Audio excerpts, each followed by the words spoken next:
विश्वं दर्पणदृश्यमाननगरी तुल्यन्निजान्तर्गतं पश्यन्नात्मनि मायया बहिरिवोद्भूतं यथा निद्रया यस्साक्षात् कुरुते प्रबोधसमये स्वात्मानमेवाद्वयं तस्मै श्रीगुरुमूर्तये नमः इदं श्रीदक्षिणामूर्तये बीजस्यान्तरिवाङ्कुरो जगदिदं प्राङ्निर्विकल्पं पुनः मायाकल्पितदेशकालकलना वैचित्रचित्रीकृतं मायावीव विजृम्भयत्यभिमः योगी वयस्वेच्छया तस्मै श्रीगुरुमूर्तये नमः इदं श्रीदक्षिणामूर्तये तस्मै श्रीगुरुमूर्तये नमः इदं श्रीदक्षिणामूर्तये।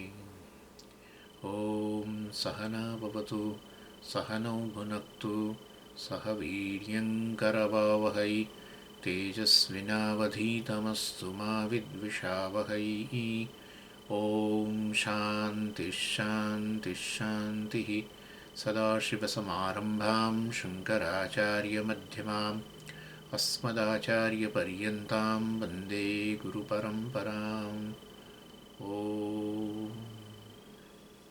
ॐ पार्थाय प्रतिबोधितां भगवता नारायणेन स्वयं व्यासेन ग्रथितां पुराणमुनिना मध्ये महाभारतम् अद्वैतामृतवर्षिणीं भगवतीम् अष्टादशाध्यायिनीम् अम्ब त्वामनुसन्दधामि भगवद्गीते भवद्वेषिणीम्।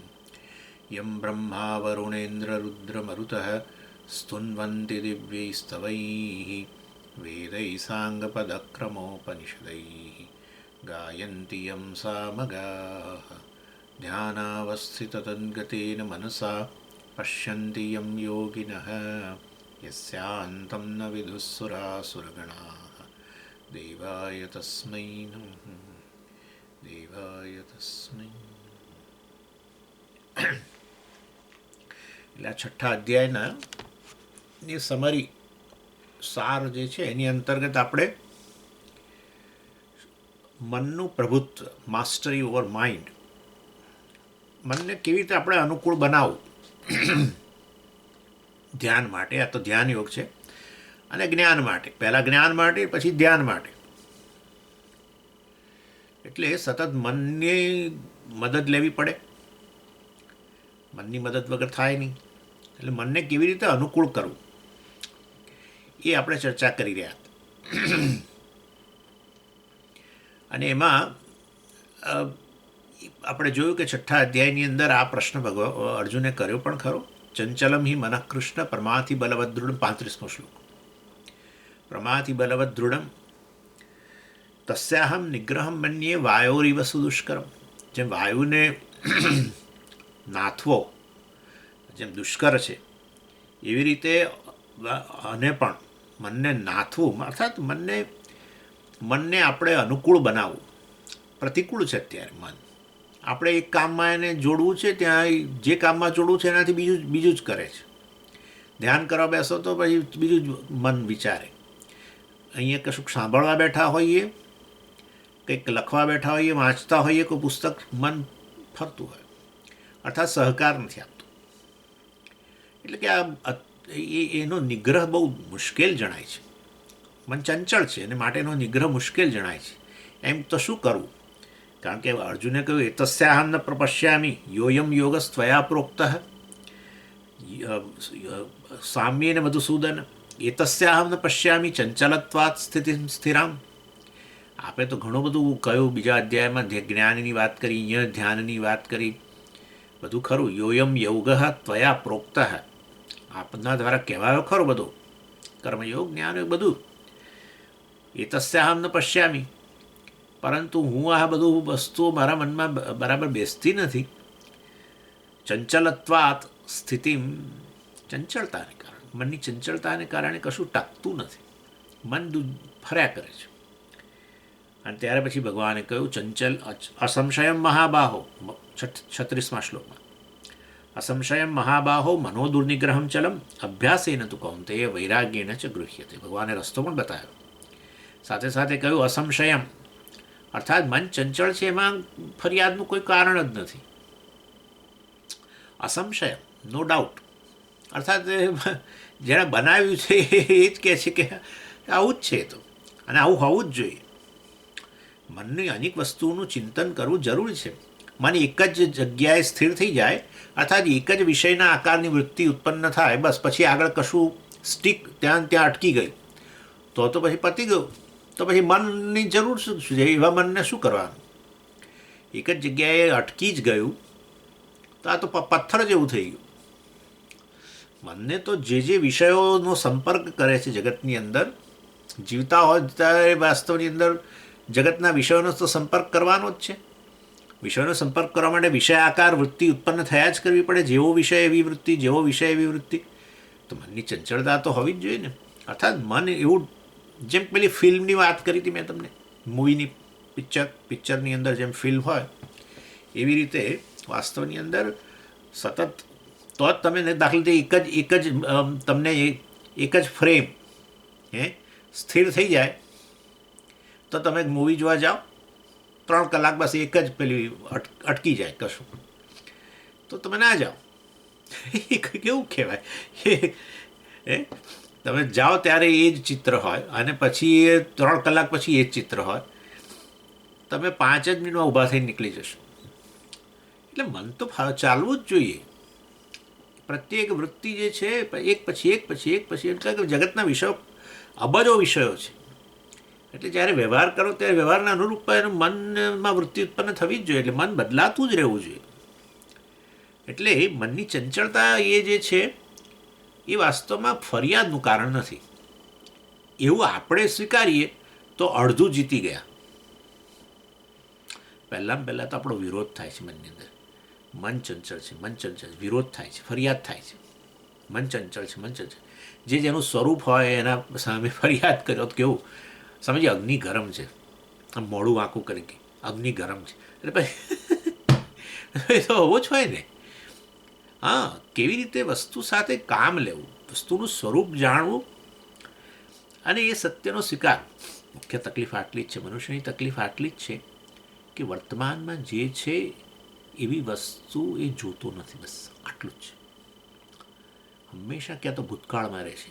ભૂતકાળના જે પેલી ઇમ્પ્રેશનો પડી હોય એના આધારે અત્યારની વસ્તુને જુએ છે, કાં તો ભવિષ્યની કોઈ ભયને મનમાં રાખીને અત્યારની વસ્તુને જુએ છે.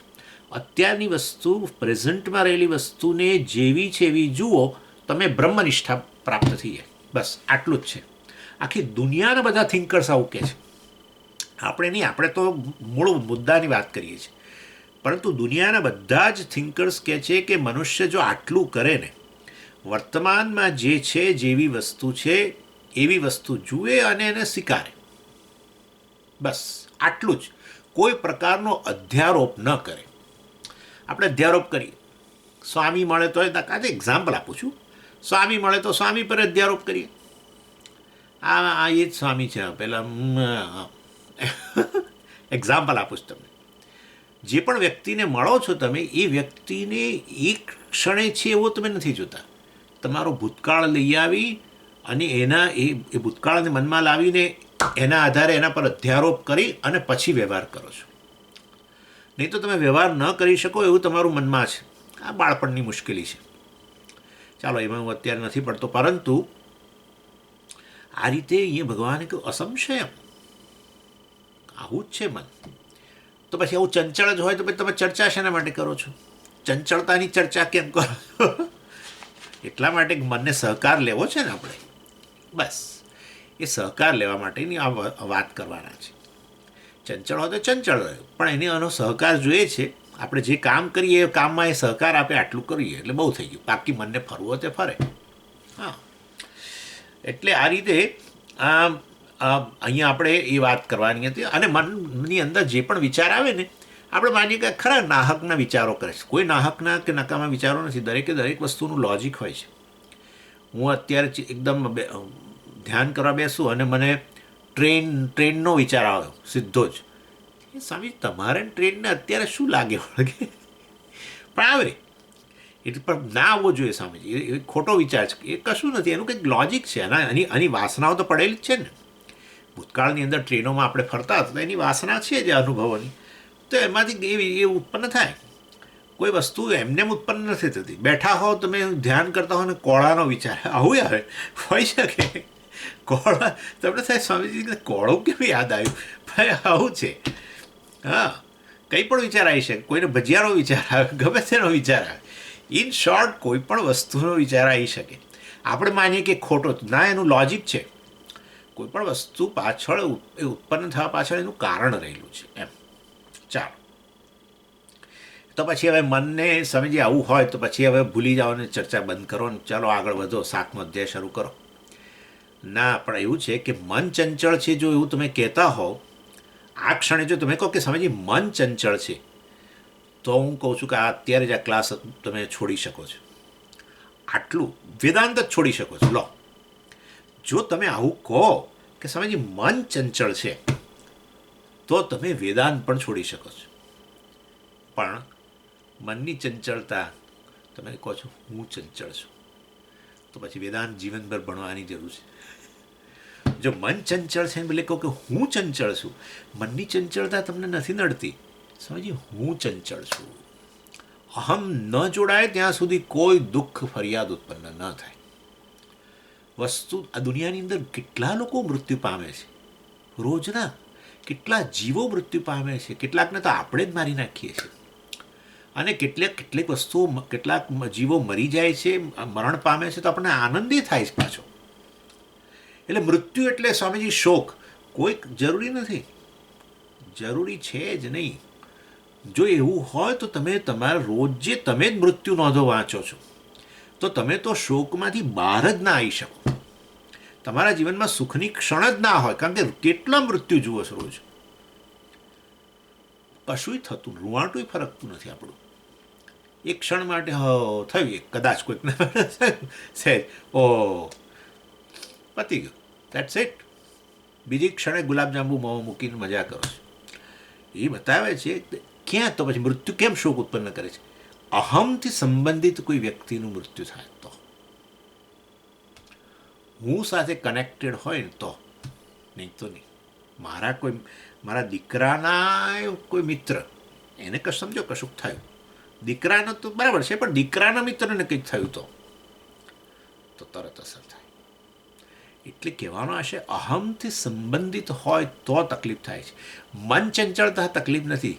મન સાથે તાદાત્મ્ય કરીને પછી કે હું ચંચળ છું, જે ખરેખર તાદાત્મ્ય થયું જ નથી, પરંતુ તમે માનો છો કે હું મન છું.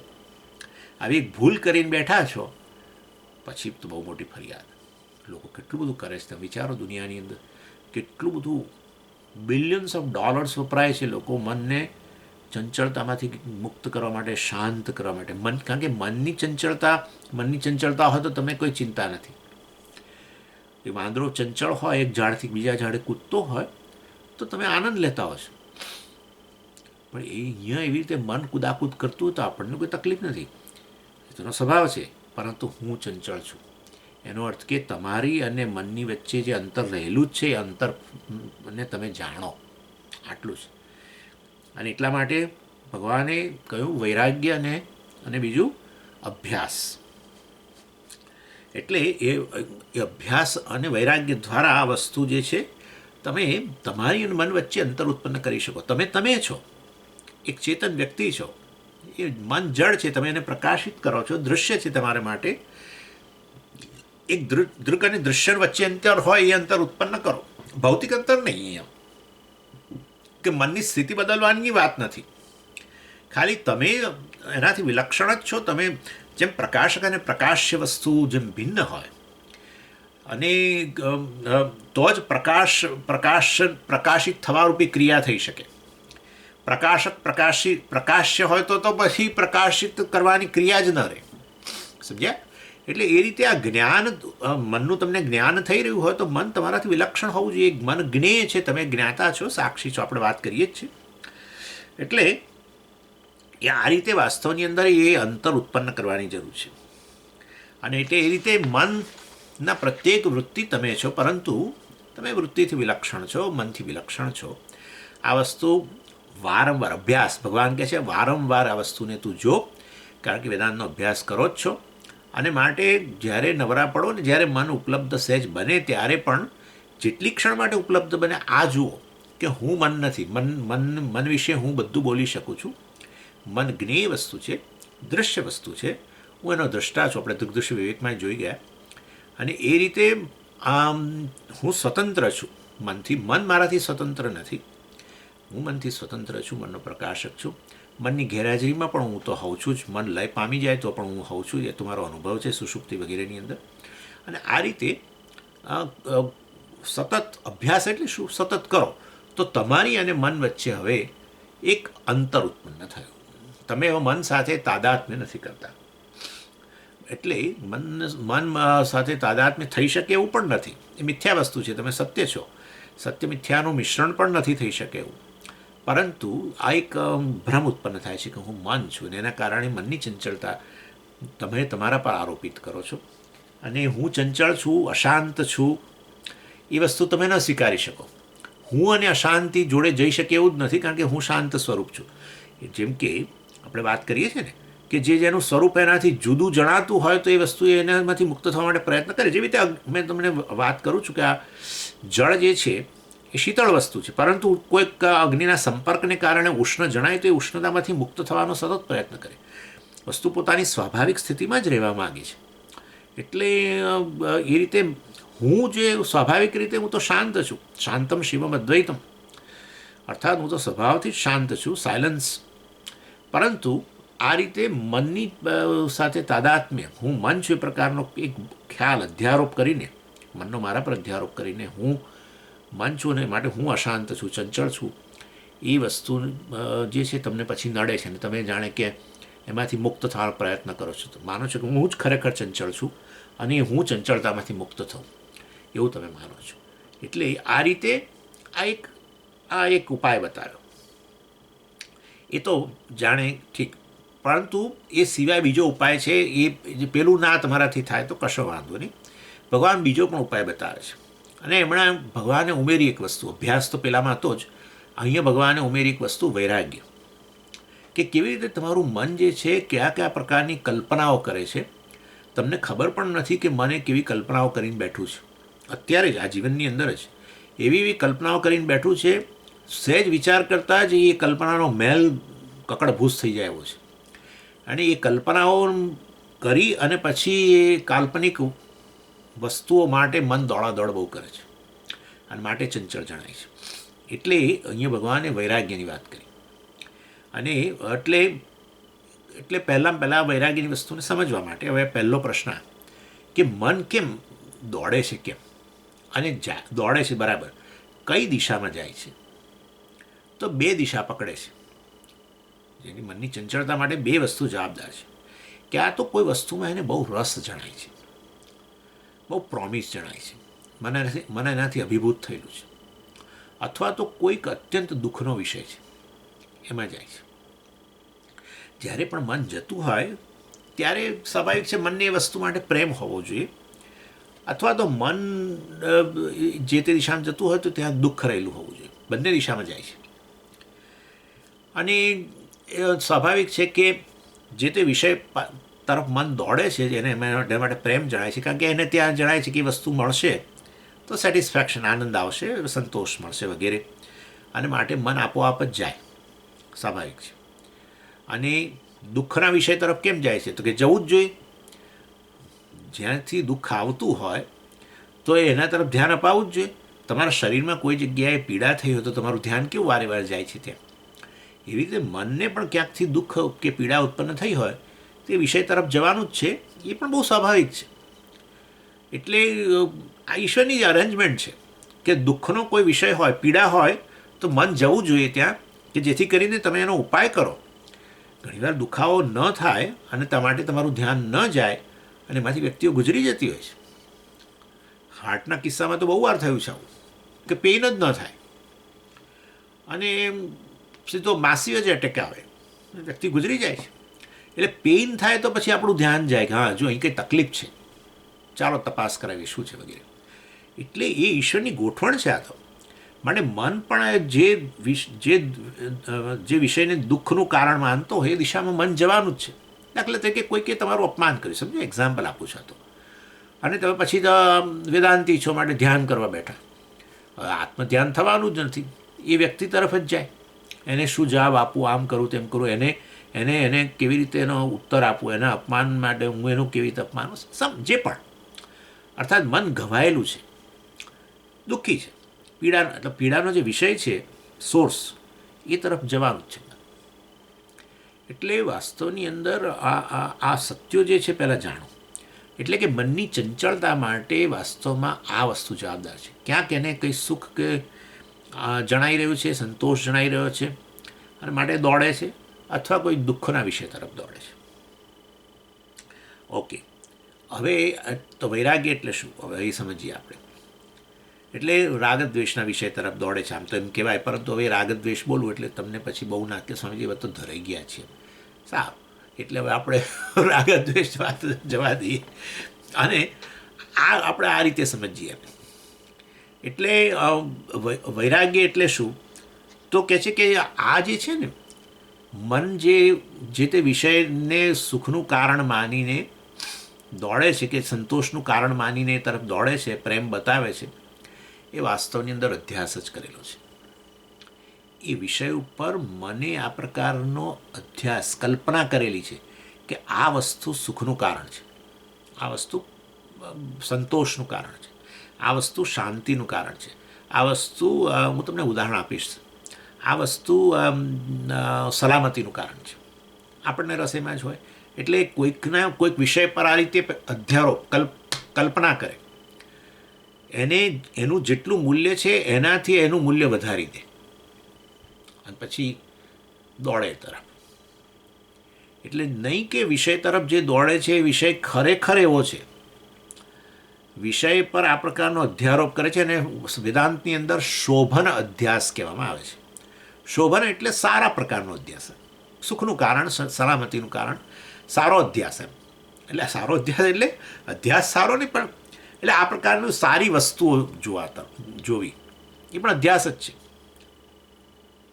અને પછી એ દિશામાં એ દોડે.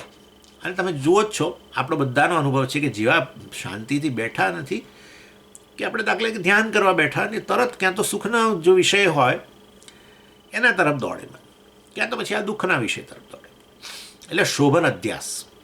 અને શોભન અધ્યાસમાં બીજી વસ્તુ પણ છે કે એવું પણ હોય છે ઘણીવાર, સુખ સલામતીનું તો મેં તમને કહ્યું બરાબર છે, પરંતુ એ સિવાય પણ હોય છે શું, કે આ વસ્તુ જો મને મળે ને, આ વસ્તુ જો હું સિદ્ધ કરું, આ વસ્તુ મને મળી જાય, તો પછી વાસ્તવની અંદર મારી સ્થિતિ બદલાઈ જશે અને હું બીજાઓને વધારે સ્વીકાર્ય થઈ જઈશ અને હું મારો સ્વીકાર કરીશ. અત્યારે એ વસ્તુ મારી પાસે નથી, એ વસ્તુ મેં સિદ્ધ કરી નથી, એટલે હું મારો સ્વીકાર નથી કરી શકતો. પણ આ વસ્તુ જો મને મળી જાય ને, તો મારી સ્થિતિ ખરેખર બદલી જશે અને લોકોમાં પણ મારી વાહ થશે, લોકો મારો સ્વીકાર કરશે અને હું મારો સ્વીકાર કરીશ. આ રીતે કોઈક વસ્તુ, કોઈ પોઝિશન, કઈ વસ્તુ પર તમે આ રીતે આરોપ કરો કે આ મારે સિદ્ધ કરવું છે, એટલે આને કારણે પણ મન દોડે. સમજી ગયા? એટલે આ રીતે આ શોભન અધ્યાસ કહેવાય. આ શોભન અધ્યાસ વસ્તુ તો જે છે અને વસ્તુનું મૂલ્ય પણ છે, પરંતુ આ પ્રકારનું મૂલ્ય એ જો આવે ને મારા જીવનમાં, તો સ્થિતિ બદલાશે. કશું બદલાઈ નથી, કેટલું જીવનમાં મેળવ્યું અત્યાર સુધી. એટલે આ તો હવે બહુ ખરાબ વસ્તુ છે મારા માટે કહેવું, પણ કેટલું મેળવ્યું છે આપણે જીવનમાં, એચિવમેન્ટ આપણે કરવાના કેટલાય કર્યા છે, હજુ ત્યાં જ છીએ, કોઈ ફેર જ પડ્યો નથી. પરંતુ આ એટલે હું કહું છું કે આ પ્રકારનો અધ્યારોપ કરે મન અને દોડે. પછી કેવી રીતે મેળવવું, એ વસ્તુ કેવી રીતે મળશે, આમ કરું તેમ કરું, એમાં કોણ અડચણરૂપ બને છે, એના મન બસ આ તરફ દોડે, ચંચળતા. એટલે પછી આપણે ધ્યાન કરવા બેઠો હોય ને આવું કરતું હોય મને, એટલે આપણે ઊભા થઈ જઈએ અને પછી સ્વામીને ફરિયાદ કરીએ કે આ ખરેખર મારું મન તો બહુ છે, અર્થાત મને જ આ પ્રકારનો અધ્યારોપ કર્યો છે કે આ વસ્તુ બહુ સુંદર છે, આ વસ્તુ મારા જીવનમાં આવે તો મારી સ્થિતિ બદલાઈ જાય, અને શોભન અધ્યાસ કહેવાય. બહુ ખરાબ વસ્તુ છે એ રીતે, પણ છે આ ઈશ્વર સૃષ્ટિના અંતર્ગત જ છે, પરંતુ આપણે મુક્ત થવાનું છે આ વસ્તુમાંથી. એનીવે એટલે આ રીતે વાસ્તવમાંથી આ પ્રકારના શોભન અધ્યાસમાંથી મન મુક્ત થાય તેને વૈરાગ્ય કહેવાય. બસ. અને એ રીતે મન આપણું પછી તટસ્થ એટલે જે વસ્તુનું જેટલું મૂલ્ય છે એટલું મૂલ્ય જોઈએ, એનાથી વધારાનું મૂલ્ય અધ્યારોપિત ન કરે. અર્થાત પછી એ કલ્પના ન કરે, આવા પ્રકારની કાલ્પનિક મૂલ્ય એના પર ન મૂકે. વસ્તુ આવે તેથી મારી સ્થિતિ બદલાઈ જાય, વસ્તુ તો બહુ જ મહાન છે એવું હોતું જ નથી. કોઈ વ્યક્તિ મહાન એ રીતે એ નથી હોતું. પ્રત્યેક વ્યક્તિ બ્રહ્મ છે, ઈશ્વરનું અભિવ્યક્તિ છે, એ રીતે નથી કહેતો. ડિવાઇન છે બરાબર છે, પણ એ વ્યક્તિ બહુ જ મહાન છે. તમે જે વ્યક્તિને મહાન માનતા હોય બીજી વ્યક્તિઓ નથી માનતી. ઇવન સ્વામીઓને આપણે ઘણીવાર આપણી રીતે મહાન કહીએ, પણ તમે અહીંયા જુઓ જે સમાજમાં સંન્યાસીનું મૂલ્ય ન હોય ત્યાં તમે જુઓ તો એ ટ્રીટમેન્ટ જે આપતા હોય સંન્યાસીઓને તમે જોવા જેવી હોય છે. એનીવે એટલે એ કહેવાનો આશય એવો છે મારો કે આપણા મનની અંદર આપણે આ રીતે પ્રકારનું મૂલ્ય મૂકતા હોઈએ છીએ. એટલે વસ્તુ જે છે ને એનું જે મૂલ્ય હોય છે જ. પ્રત્યેક વસ્તુનું પ્રયોજન છે. જે જગતમાં સર્જાયેલી પ્રત્યેક વસ્તુ ઈશ્વરની અભિવ્યક્તિ હોવાને કારણે અને એ જીવો માટે જ ઈશ્વર એ રૂપમાં અભિવ્યક્ત થવાના કારણે જે તે જીવ માટે પ્રત્યેક વસ્તુનું પ્રયોજન છે, માટે આપણે અસ્થિભાતિ પ્રિયમ બોલીએ જ છે. પરંતુ એનાથી વધારાનું મૂલ્ય આપણે મૂકતા હોઈએ છીએ અને પછી આપણે આ રીતે મન એ તરફ ભાગતું હોય છે. ચાલો, એટલે જ્યારે આ રીતે અધ્યારોપિત મૂલ્ય, કાલ્પનિક મૂલ્ય વસ્તુ પર જે મૂકેલું છે એમાંથી આપણે જ્યારે મુક્ત બની જઈએ તો આપણું મન વૈરાગ્ય ધરાવે છે એવું કહેવાય. એટલે વસ્તુ જેટલી મૂલ્યવાળો હોવું જોઈએ એટલું જ મન તમારું જુએ છે. હવે અભિભૂત થઈ જતું નથી એમ કહેવાય. હવે હું તમને ઉદાહરણ આપું એમાં. આપણા સમાજની અંદર એવું ગણવામાં આવે છે કે પૈસા ન હોય તો તમારી કોઈ કિંમત નથી. પૈસા ન હોય તો તમને કોઈ આદર ના આપે. આવું આપણે સામાન્ય રીતે માનીએ છીએ. આ લેસ મની લેસ રિસ્પેક્ટ આ પ્રકારની વસ્તુ હોય છે. આ તદ્દન વાહિયાત વસ્તુ છે. તમે જ વિચાર કરશો તમને જ ખબર પડશે. હા, તમારી પાસે પૈસા ન હોય તો તમે કશું ખરીદી ન શકો, કારણ કે પૈસામાં ખરીદ શક્તિ રહેલી છે, બાઇંગ પાવર છે. એટલે આપણું જીવન ચલાવવા માટે વસ્તુઓ ખરીદવી જોઈએ. એ વસ્તુઓથી જીવન ચાલે છે એ બરાબર છે, અને એ ખરીદવી પડે, મફત નથી હોતી. અનાજ લેવું, આ મતલબ ખોરાકની આપણી વસ્તુઓ, ભોજનથી આપણું શરીર ટકતું હોય તો પણ એ ભોજન માટે ધન વગેરે કમાવવું પડે ને એ ધન દ્વારા એને ખરીદીએ. માટે ધનમાં એ પ્રકારની ખરીદ શક્તિ છે, એ મૂલ્ય છે એના જે આપણું જીવન ચલાવે. પરંતુ એટલે જો તમારી પાસે ધન ન હોય તો તમે ધન વિહીન કહેવાઓ એ પણ ખરું. પરંતુ ધન ન હોય તો મારો કોઈ આદર જ ન થાય એ વસ્તુ ખોટી છે. સમાજમાં જ ઉદાહરણો છે. આમાં કશું આમાં કેવું કંઈ બીજું કાલ્પનિક લઈ આવવાનું નથી. દાખલા તરીકે એવું જોવા મળે છે અહીંયા અમેરિકાની આસપાસના કેટલાક દેશો છે કે એની અંદર બધું આ નશીલા પદાર્થોનું વેચાણ ને બધું બહુ પુષ્કળ, એનો બધો વેપાર નશીલા પદાર્થો, બધી ડ્રગ્સ બહુ મોટા પાયે ચાલતું હોય છે. આપણા ભારતમાં હવે તો બહુ ચાલે છે, બધું પંજાબની બાજુ બધે, આપણા ત્યાં હશે ગુજરાતમાં, ખબર કોને ખબર. પણ આ નશીલા પદાર્થોનો વેપાર, કારણ કે એ તો બધો એટલા બધા મોંઘા હોય છે કે હેરોઇન વગેરેની એક કિલોની કિંમત કંઈક કરોડો રૂપિયા હોય છે, હેરોઇન વગેરે, અને બીજા પદાર્થો પણ બધા છે. હવે આ વેપાર કરનારા જે છે એ લોકો પાસે અબજોપતિ છે. એ લોકો અબજોપતિ. તમારા મનની અંદર શું એ અબજપતિ જે છે એનું કેટલો આદર છે એના માટે? તમે મને કહો, કેટલો આદર છે? દાણચોરો છે કેટલા આપણા ત્યાં, કેટલાય છે. દમણમાં ફલાણા એક જમાનામાં તો બહુ વાતો કરતા હતા આપણે. કેટલા બધા આતંકવાદી સંગઠનોના જે બધા મુખ્યાઓ છે એ લોકો પાસે કરોડો રૂપિયા છે. અબજો, કરોડો તો ના બોલાય, અબજો રૂપિયા છે. તમારા મનની અંદર શું આદર છે મને કહો. હા, એક ઉદાહરણ બીજું તમને આપું. જો ધન વાસ્તવમાં ન હોય તો એ વ્યક્તિ એનો કોઈ આદર ન રહે, એ વસ્તુ જો તમે સાચી ગણતા હો તો જે એની પાસે ધન હતું પણ જેણે ધન હવે આપી દીધું સારા કાર્યો માટે અને એ રીતે ધન વિહીન બન્યા, તો એવા લોકો માટે તમારા મનમાં હવે આદર ન હોવો જોઈએ. વોરેન બફેટ કરીને અહીંયા મોટો અબજોપતિ માણસ, એણે પોતાની 90% મિલકત આપી દીધી. 90% એની મિલકત એટલે જેનાથી આખા દેશોની આર્થિક વ્યવસ્થા જળવાય એટલું ધન એણે આ એડ્સના એના માટે, ફલાણા માટે ને બધા માટે, સારા પ્રોગ્રામો માટે, મનુષ્ય જાતિના કલ્યાણ માટે, એ લોકોને સ્વસ્થતા માટે ધન આપી દીધું. તો હવે ધન વિહીન 10% ધન રહ્યું છે એની પાસે, તો એ હવે તમારા મનની અંદર એનો આદર ન હોવો જોઈએ. બરાબર છે ને? કારણ કે હવે એણે ધન ગુમાવ્યું, આપી દીધું, તો હવે તમારા મનમાં આદર ધીરે ધીરે ઉતરવો જોઈએ. ઇનફેક્ટ જ્યારે એની પાસે ધન હતું ને જેટલો આદર હતો એના કરતાં હવે ધન આપી દીધી ને ધન વિહીન બન્યો, ત્યારે હવે એનું આદર વધારે છે. એટલે આ વસ્તુ આપણા મનની અંદર બેસી ગઈ છે.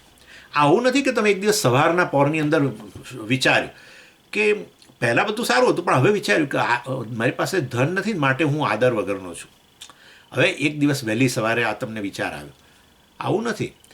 કારણ કે આપણે આ ઉછેર જ આપણે જે સમાજમાં થયેલો છે નાનપણથી જ, ત્યાં આ રીતે પૈસાની જ કિંમત છે ને પૈસા જ એટલે સક્સેસ, પૈસા એટલે વાસ્તવમાં આદર. આવું આપણે નાનપણથી જ આપણે જોયેલું છે. એને કારણે આ પ્રકારનું મૂલ્ય બેસી ગયેલું છે કે ધન એટલે સફળતા, ધન એટલે માન વગેરે. પરંતુ જો થોડોક જો વિચાર કરો તો ખબર પડે છે કે આ એક વસ્તુ કલ્પના જ છે. આ કલ્પના કરેલી છે. ધન સાથે માનને જોડવું એ કલ્પના કરેલી છે. કારણ કે આપણી નજર સામે જ કરોડો ઉદાહરણો છે કે જેમાં ધન પુષ્કળ હોવા છતાં આપણે એ વ્યક્તિનો સંપર્ક પણ કરવા માગતા નથી. એ દાણચોર હોય કે આતંકવાદી સંગઠનો હોય કે કોઈ આવો નશીલા પદાર્થોવાળો કોઈ નો વેપાર કરનારો હોય, આપણે એની નજીક પણ જવા નથી માગતા. આદરની તો વાત પછી રહી. આદર ત્યારે જ આવે જ્યારે વ્યક્તિ સાથે સંબંધિત થઈએ ને પછી એના તરફ આદર પ્રદર્શિત કરીએ. આપણે સંબંધ વગર કેવી રીતે આદર પ્રગટ કરો? આપણે તેનું નામ લેવા પણ નથી માગતા. આપણે શું દેશોના સરકારો પણ એ લોકોને પૂરીને કે એ લોકોને બહાર જ ન કઢાય કદી, અને બને તો ફાંસી જ આપી દેવી જોઈએ ને એટલે હદ સુધી. અને કદાચ આ તો એ આપણા નથી હાથમાં, પરંતુ જો આવી વ્યક્તિને ફાંસી અપાય તો આપણે રાજી થઈએ ઉપરથી. એમના મૃત્યુથી ખૂબ જ આનંદ થાય છે. વિચારો તમે, કોઈ વ્યક્તિ અત્યંત આદરણીય હોય ને એને આ રીતે એનું મૃત્યુ કે એને ફાંસી અપાય તો આપણને કોઈ દિવસ આનંદ થાય? એટલે આ બધો વિચાર બિલકુલ કર્યો જ નથી. બસ આવું કે મારી પાસે ધન ઓછું છે માટે મારી સમાજમાં કિંમત નથી, મારી પાસે ધન ઓછું છે મારે માટે સમાજમાં મારી કોઈ કિંમત નથી. આ એક ઉપજાવી કાઢેલી વસ્તુ છે. આપણે થોડા ઉદાહરણો આપણા મનને આપીએ તો આ પ્રકારના જે ઉપજાવી કાઢ્યું છે આપણે એમાંથી આપણે જ મુક્ત બની જઈએ. સમજી ગયા તમે? એટલે આ રીતે કોઈ પ્રકાર આજે અધ્યારોપ કરીએ છીએ વસ્તુ પર, એ કોઈ એક દિવસ પહેલાં નહોતા કરતા ને હવે શરૂ કર્યું છે એવું નથી. આપણે નાનપણથી જ આ પ્રકારે ઉછરેલા જ છીએ અને સમાજ આ પ્રકારનું જ જોતો આવ્યો છે. સમાજે કે એવું નક્કી નથી કર્યું કે ચલો હવે ભેગા થઈએ અને આપણે નક્કી કરીએ કે ધન એટલે માન. એવું છે જ નહીં. આ સમાજ પણ આ રીતે જ આગળ વધતો રહ્યો છે અને આ એ સમાજમાં આપણે નાનપણથી ઉછર્યા અને માટે આપણે પણ આ જ પ્રકારના કાલ્પનિક મૂલ્યો લઈને ફરતા હોઈએ છીએ. પણ એટલે સમજી, ધન વિશે તમે બોલ્યા તો એટલે ધનનું કોઈ કિંમત નથી. ના, ધનનું કોઈ મૂલ્ય નથી, એ પણ એટલો જ અધ્યારોપ છે. અને ધન જ જીવનમાં સૌથી મહત્ત્વની વસ્તુ છે. ધન એટલે જ માન. ધન છે ને એવું સંસ્કૃત સુભાષિત પણ છે કે આ ધન એટલે માન ને ધન એટલે જ્ઞાન ને બધું. ધનિક વ્યક્તિ હોય તો એના માટે બધું જ બોલાય, ભલે કશું બિચારાને ખબર ના હોય. પણ એ ધનિક વ્યક્તિને ક્યારેક કોઈ ફંક્શનની અંદર આ લોકો બોલાવે ને ડોનેશનમાં કે ભાઈ આ એને આપણે મુખ્ય મહેમાન બનાવો તો આપણને કંઈ થોડું એ ડોનેશન આપીને જાય. આવું કરતા હોય છે લોકો. ચેરિટી ઓર્ગેનાઇઝેશનો બોલાવે આવી રીતે કોઈકને કે જેથી કંઈક આપીને જાય. અને પછી એના વિશે જ્યારે ઇન્ટ્રોડક્શન અપાતી હોય ભાઈ સભાની અંદર, તમે જુઓ તો તમને થાય કે સર્વે ગુણાહ કાંચનમ આશ્રયંતે. એટલે હોય તો એટલા ઉદાર છે ને આમ છે ને તેમ છે ને, અને ખૂબ વિદ્વાન પણ છે. બિચારા કશું જાણતો ના હોય વસ્તુને, તો એ ખૂબ ઉદાર છે ને ખૂબ વિદ્વાન છે ને આવા છે ને તેવા છે ને. અને કદાચ એવું બને કે સમાજમાં એવા કોઈ ખાસ કાર્યો કરતા ન પણ હોય, સારા કાર્યો, તો પણ એવું તમે તો એવી રીતે જ ગાથા ગાઓ કે એ તો સમાજમાં બહુ મોટા સારામાં સારા કાર્યો કરે છે ને આમ છે ને તેમ. એટલે કહેવાનો આશા બધો અધ્યારો. વધારે પડતું વસ્તુનું મૂલ્ય, વ્યક્તિનું જેટલું મૂલ્ય છે એટલું છે જરૂર, પરંતુ વધારાનું મૂલ્ય સ્થાપિત કરવું, વધારાનું મૂલ્ય એના પર અધ્યારોપિત કરવું, એ જે છે એ ન હોવું જોઈએ. ધનની કોઈ કિંમત નથી, એ ખોટી વસ્તુ છે, એ પણ અધ્યારોપ છે. ધન મૂલ્યવિહીન છે, એ પણ અધ્યારોપ છે. ધન જ મૂલ્યવાન છે, એનાથી અન્ય કશું મૂલ્યવાન નથી. ના ભાઈ, ધન મૂલ્યવાન નથી, ધન આપનારો મૂલ્યવાન વધારે બને છે.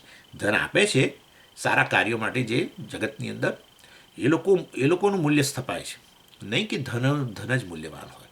ધન આપી દેનારાનું મૂલ્ય ઘણીવાર વધારે હોય છે.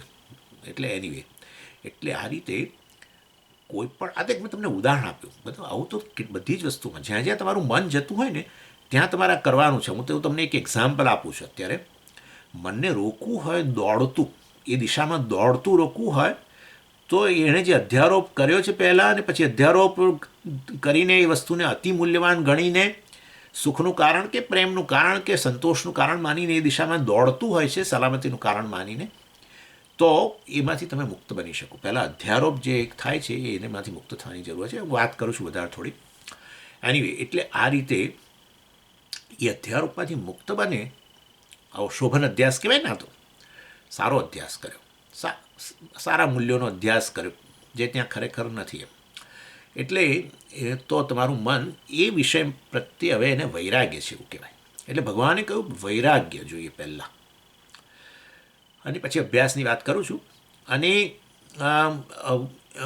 એટલે વ્યક્તિ આવું જે વૈરાગ્ય ધરાવે છે એ વ્યક્તિ વાસ્તવની અંદર ખરેખર આ વસ્તુ જેનું જે મૂલ્ય હોય એટલું એને આપે છે. વધારાનું મૂલ્ય એના પર અધ્યારોપિત કરતો નથી, અધ્યાસમાંથી મુક્ત છે, એ પ્રકારે કહેવાય. એ વ્યક્તિ વૈરાગ્ય, મન સ્વસ્થ છે. એમ મન સ્વસ્થ છે, કમ્પોઝર છે ઘણો. વસ્તુથી અભિભૂત થઈ જઈએ ને તો પછી તકલીફ થાય. એનીવે, અને આપણે સમજવાનું છે. અને વૈરાગ્યનો અર્થ આવું નહીં કે મનમાં ઈચ્છા ન હોવી જોઈએ. ના, એ તદ્દન ખોટી વસ્તુ છે. ઈચ્છા તો વિભૂતિ છે. ભગવાને કહ્યું કે મારી મનુષ્યની અંદર આ જે કામ રહેલો છે, ઈચ્છા, એ જ હું છું. કામોસ્મી, ભગવાને કહ્યું. કામ એટલે અહીંયા કોઈ પણ વિષયની ઈચ્છા કરવી એ ખોટી વસ્તુ નથી, પરંતુ વિષય પર વધારાનું મૂલ્ય પ્રસ્થાપિત કરીને જે ત્યાં છે નહીં, અને પછી એની ઈચ્છા કરવી, એ ભગવાન કહે છે એમાંથી મુક્ત થવાની જરૂર છે. એને વૈરાગ્ય કહેવાય. એટલે આ રીતે આપણે સામાન્ય રીતે વૈરાગ્યનો અર્થ આવો ગણતા હોઈએ છીએ કે વૈરાગ્ય એટલે કોઈ ઈચ્છા ના હોય, બસ ઉદાસ. કશું કે કંઈ પણ કે તો આ વ્યક્તિ ના જ પાડે. ચલો આપણે અહીંયા બહાર ક્રિકેટ રમવા જઈએ, આ તો એક્ઝામ્પલ આપું છું. કંઈ રસ નથી, ચાલો સર આ વસ્તુ જમીએ આપણે સાથે, મને રસ નથી. આપણે ભેગા ગાર્ડનમાં ચાલવા જઈએ, મને રસ નથી. આ વ્યક્તિથી દૂર રહેવાની જરૂર છે. આ પ્રકારની આ તમોગુણ છે. અને ઉદાસીન એ વ્યક્તિ કદાચ એવું માનતો હોય કે મારામાં તો વૈરાગ્ય છે, જો હું કઈ બધી વસ્તુઓને ના પાડું છું. આ વૈરાગ્ય નથી, આ મનની અસ્વસ્થતા, માંદગી છે. એટલે આપણે વિષયોની, જેમ કે હવે હું તમને આની જ વાત કરું, આવું ધન વિશે જાણીને ધનની ઈચ્છા હું કરી શકું જોઈએ, કારણ કે મને ખબર છે ધનનું કંઈક મૂલ્ય રહેલું છે, અને એ ધનનું મૂલ્ય છે મારું જીવન ચલાવવું. નહીં તો કોઈ, એ તો એવું તો કોઈ છે ને આ જગતની અંદર, કોઈ ફ્રી લંચ નથી. સ્વામીઓ ફ્રી લંચ લે છે, પણ એના માટે કોઈ બીજું તો કમાય છે ને.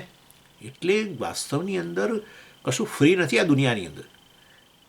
કોઈ કમાઈને કોઈકને આપતું, પણ છેવટે વસ્તુ કમાવી પડે છે. અર્થાત જીવન ચલાવવું હોય તો ધનની ઈચ્છા રાખવી જ પડે. તો વાસ્તવની અંદર એટલે ધન પ્રત્યે વૈરાગ્ય હોવા છતાંય ધનની ઈચ્છા, તેનો અર્થ એવો થયો વૈરાગ્ય એટલે ઈચ્છાનો અભાવ નથી.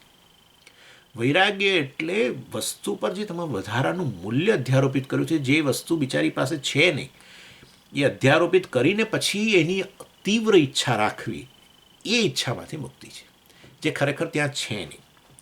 એટલે કે ધનની ખરીદ શક્તિને કારણે જીવન ચલાવવાની ક્ષમતા છે, અને ધનની ખરીદ શક્તિને કારણે સિક્યોરિટી સિસ્ટમ્સ ખરીદવાની પણ ક્ષમતા છે. પણ ધન મને સિક્યોર બનાવી દેશે, એ વસ્તુ ભૂલ છે. ધન દ્વારા સિક્યોરિટી સિસ્ટમ ખરીદી શકો, ધન દ્વારા મકાન ખરીદી શકો, જેથી તમે સલામત બની જાઓ બધું, પણ તેથી ખરીદ્યું, મકાન ખરીદ્યું, સિક્યોરિટી સિસ્ટમ્સ ફિટ કરી માટે હું સલામત બની જ ગયો છું એ નથી. તમે અસલામતીનો અનુભવ બધા કરે જ છે, ઘર અને સિક્યોરિટી સિસ્ટમ હોવા છતાં પણ. એ બતાવે છે કે આપણે ધન પર એ વધારાનું મૂલ્ય મૂકેલું, વધારાનો અધ્યારોપ કર્યો, કાલ્પનિક મૂલ્યો. અને સારું એટલે શોભન અધ્યાસ જ થયો ને કે હા એ તો સલામતીનું સાધન છે. એવું નથી. સલામતી માટે કંઈક બીજી વસ્તુ છે. હા, પણ એટલે એનો અર્થ કે ધન મૂલ્યહીન છે ના, ધનનું મૂલ્ય છે, મેં કહ્યું ને. એટલે આ રીતે વાસ્તવની અંદર વૈરાગ્ય એટલે સ્વસ્થતા. જે વસ્તુનું જેટલું મૂલ્ય છે એટલું જોવું, એનાથી વધારે કે ઓછું ન જોવું. અને એવો પ્રકારે જોવું એ જ વૈરાગ્ય છે. અને પછી છતાંય તમે ધનની ઈચ્છા કરી શકો છો. જીવન ચલાવવું છે, આપણી પાસે ધન ઓછું છે, ચાલો ધનની ઈચ્છા છે માટે કમાવવું પડશે આજે, એ બરાબર છે. એટલે આ રીતે વાસ્તવની અંદર લોંગિંગ, ના આ તો ધન તો જોઈએ જ, એ જ મને સલામત બનાવી દેશે. ભાઈ કોઈને બનાવ્યું નથી સલામત. વધારે ધન આવે ને અહીંયા હમણાં પેલા સીઈઓને મારી નાખ્યા. અરે હમણાં જ વાંચ્યું, હમણાં 5-10 મિનિટ પહેલાં, મતલબ ક્લાસ શરૂ થતાં પહેલાં ઇલોન મસ્કને ધમકી આપી કે યાદ રાખ ભાઈ તું એક સીઈઓ જ છું, હા તું ઘણી બધી કંપનીઓનો બડો એક્ઝિક્યુટિવ ઓફિસર છું. આમ કરીને કોઈકે ધમકી આપી એને, મતલબ તને પણ ક્યારેક, હા અને શક્યતા છે. એટલે આપણે નથી ઈચ્છતા કોઈનું કશું થાય, પણ આ બધું રહેલું જ છે, હકીકત જ છે. એટલે ધન આવે છે માટે દુનિયાનો સૌથી અમીર માણસ છે તો એવું કહેવાય છે. એટલે સલામત બની ગયો છે એવું કશું છે નહીં, કશું સલામતી નથી. એનીવે કહેવાનો મારો આશય છે કે સલામતી જોઈએ છીએ એ ઈચ્છા માટે ધન સાધન નથી, બીજું કંઈક સાધન છે. આપણી સલામતીની ઈચ્છા પણ બહુ નેચરલ છે, આપણી સ્વાભાવિક ઈચ્છા છે સલામત બનવાની. આપણું જીવન લાંબુ ચાલે, આપણે જાણે કે આપણો અંત જ ના આવે, મૃત્યુ જ ના આવે, એવું જે ઈચ્છા થાય છે આપણને અંદરથી, અમર બનવાની જે ઈચ્છા થાય છે, એટલે કે સલામતી હંમેશ માટે હું ટકું એવી જે ઈચ્છા થાય છે, બહુ જેન્યુઇન ઈચ્છા છે. પરંતુ એની પ્રાપ્તિનું સાધન બીજું છે, ધન નહીં. એને કહેવાય ધન પ્રત્યેનો વૈરાગ્ય, બસ. અને હવે ધનની જે ઈચ્છા કરું છું એ જીવન ચલાવવા માટે છે, શરીર ચલાવવા માટે છે.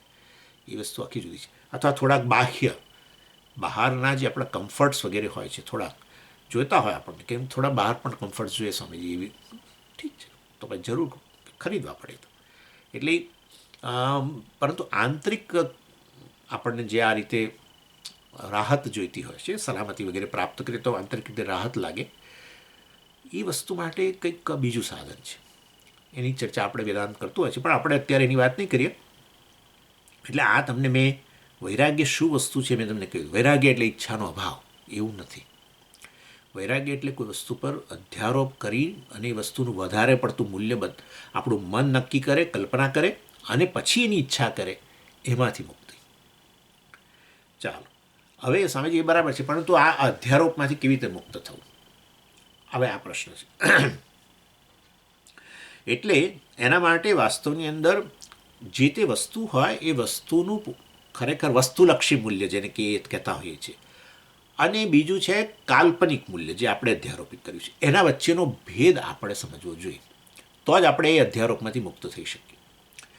અને એ એક વસ્તુલક્ષી મૂલ્ય કે વાસ્તવમાં આપણે કાલ્પનિક મૂલ્ય, આપણે કરેલો અધ્યારોપ, આપણે આપણા મનમાં નક્કી કર્યું કે બહુ મૂલ્યવાન છે, એ કાલ્પનિક મૂલ્ય, એ બે વચ્ચેનો તફાવત કેવી રીતે જાણવો. એટલે એના માટે શંકરાચાર્યજીએ આ વસ્તુ વૈરાગ્યની જ વાત કરતાં કરતાં વિવેક ચૂડામણીની અંદર કહી હતી, હું તમને ફરી યાદ કરાવું છું ખાલી, કે વિરજ્ય વિષય વ્રાતાન દોષ દૃષ્ટ્યા મુહુર્મુહુ. સરસ વ્યાખ્યા કરી, શરૂમાં જ આવી ગયું. આપણે સાધન ચતુષ્ટય સંપત્તિની જ્યારે વાત કરેલી વિવેક ચૂડામણીમાં, ત્યારે બધા સાધનો, વિવેક કોને કહેવાય, વૈરાગ્ય કોને કહેવાય, શમદમ વગેરેની વાત કરી, ત્યારે વાસ્તવની અંદર આ પ્રકારે કહ્યું કે વૈરાગ્ય એટલે શું? વિરજ્ય વિષય વ્રાતાન દોષ દૃષ્ટ્યા મુહુર્મુહુ. એટલે કે છે કે દોષ દૃષ્ટ્યા, મુહુર્મુહુ એટલે વારંવાર જે તે વિષય જે છે એ વિષયના વિષયમાં રહેલા દોષના દર્શન, અથવા તે વિષયની મર્યાદા. જેમ કે હમણાં જ મેં તમને કહ્યું કે ધન તમને સલામતી આપી દેશે એ શક્ય નથી. માટે ધન એ રીતે એની મર્યાદા છે કે ધન વ્યક્તિને સલામત બનાવી દે એવું શક્ય નથી બનતું. માટે એ ધનની મર્યાદા કહેવાય. એટલે આ રીતે વાસ્તવની અંદર દોષ દ્રષ્ટિ એટલે ખરીને એમાં કંઈ દોષ નહીં પણ એની મર્યાદા જોઈએ એમ.